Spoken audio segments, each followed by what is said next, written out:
Hi hello and good evening. ನಮಸ್ಕಾರ ಎಲ್ಲರಿಗೂ. ಇದು ಶನಿವಾರದ ಸಾಯಂಕಾಲದ ವ್ಲಾಗ್ ಆಗೈತಿ. ಅಂದರೆ ನಾನು ಸಾಯಂಕಾಲದಿಂದ ವ್ಲಾಗ್ನ ಸ್ಟಾರ್ಟ್ ಮಾಡೀನಿ. ಇದನ್ನು ನೆಕ್ಸ್ಟ್ ಸಂಡೇನೂ ಸ್ಟಾರ್ಟ್ ಆಗುತ್ತೆ, ಕಂಟಿನ್ಯೂ ಆಗುತ್ತೆ. ಸೊ ಬರ್ರಿ, ಈಗ ನಾನು ರೊಟ್ಟಿ ಮಾಡ್ತಿದ್ದೆ ಸಾಯಂಕಾಲ, ಅಂದರೆ ರಾತ್ರಿ ಊಟಕ್ಕೆ. ದೇವರಿಗೆ ಕೊಡುವಂಥ ಹೂವು ತಪ್ಪಬೋದು, ಆದರೆ ಇನ್ನು ಈ ರೊಟ್ಟಿ ಬುಡಿ ಕೆಲಸ ಮಾತ್ರ ತಪ್ಪಂಗಿಲ್ಲ ನೋಡ್ರಿ. ನಮ್ಮ ಈ ಹೆಣ್ಮಕ್ಳಿಗೆ ಖರೆ ಅಲ್ರಿ, ನಿಮ್ಮ ಮನ್ಯಾಗ ಇದಕ್ಕತಿ ಅಲ್ಲ ಡೈಲಿ ರೊಟ್ಟಿ ಮಾಡೋದು. ಸೊ ಚಲೋ, ನೆಕ್ಸ್ಟ್ ಬಂದು ಎರಡು ಮ್ಯಾಗಿ ಸಂಬಂಧ ಜಗಳ ಮಾಡತ್ತೆ ನೋಡ್ರಿ. ಸೊ ಇದು ಬಂದು ಭಾನುವಾರದ ಬೆಳಗಿನ ವ್ಲಾಗ್ ಆಗಿರ್ತೈತಿ. ಸೊ ನಾನು ಫ್ರೆಶಪ್ ಹಾಕೋತ ಹಲ್ಲು ಉಜ್ಕೋತ ಟರ್ಕೆಸ್ ಮೇಲೆ ಸುತ್ತಾಡ್ತಿದ್ದೆ, ವಾಕ್ ಮಾಡ್ಕೋತ ಫ್ರೆಶಪ್ ಆಗತ್ತಿದ್ದೆ.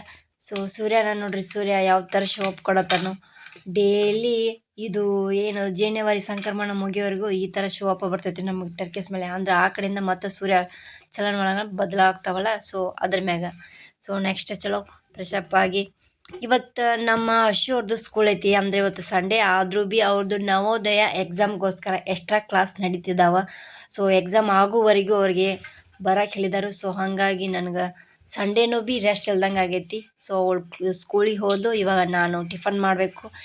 ಡೈಲಿ ಮನ್ಯಾಗಿನ ಟಿಫನ್ ಮಾಡಿ ಬೋರ್ ಆಗಿತ್ತು. ಹಾಗಾಗಿ ಇವತ್ತು ಆಚೆಯಿಂದ ಟಿಫನ ತರಿಸಿದ್ವಿ, ಅಂದರೆ ಇಡ್ಲಿ ವಡಾನ ತರಿಸಿದ್ವಿ. ನಮ್ಮ ಮನ್ಯಾಗ ವಡ ಜಲ್ದಿ ಖಾಲಿ ಆಕ್ಕಾವು, ಇಡ್ಲಿ ಬ್ಯಾಕ್ ಉಳಿತಾವೆ. ಸೊ ಕೊನೆಗೂ ನನಗೆ ಹಂಗಾಗಿತ್ತು, ನನಗೆ ಮಾತ್ರ ಇಡ್ಲಿ ಉಳಿಸ್ಯಾರು, ಎಲ್ಲರೂ ವಡ ತಿಂದರು. ಸೊ ಚಲೋ, ಇದು ನಂದು ಇವತ್ತಿನ ಬ್ಲಾಗ್ ಆಗಿತ್ತು. ನಿಮಗೆಲ್ಲರಿಗೂ ಇಷ್ಟ ಆಗಿದ್ರೆ ಪ್ಲೀಸ್ ಲೈಕ್ ಮಾಡಿರಿ ಆ್ಯಂಡ್ ನಮಸ್ಕಾರ.